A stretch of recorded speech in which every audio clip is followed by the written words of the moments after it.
Sementara itu, satu dari dua pelaku perampokan yang beraksi di Musi Banyuasin dengan modus berpura-pura bertanya alamat, lalu mengancam korban menggunakan senjata api ditangkap oleh petugas Reskrim Polres Mubah.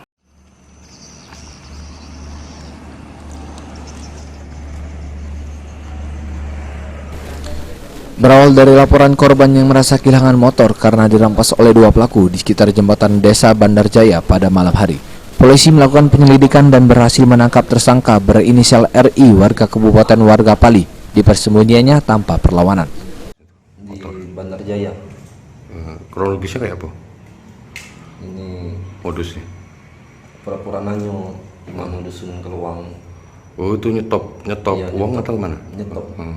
Terus? Ini langsung di mbak motornya. Motor. Sama siapa itu? Sama alam. Udah berapa kali? Baru ini lah. Warga mana? Tanah Abang, Pali. Terus motornya kemana sekarang? Ada di sini. Belum sempat dijual apa kemana? Belum sempat dijual.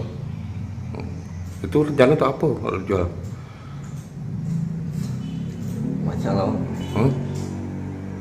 Untuk apa itu rencana yang nak jual?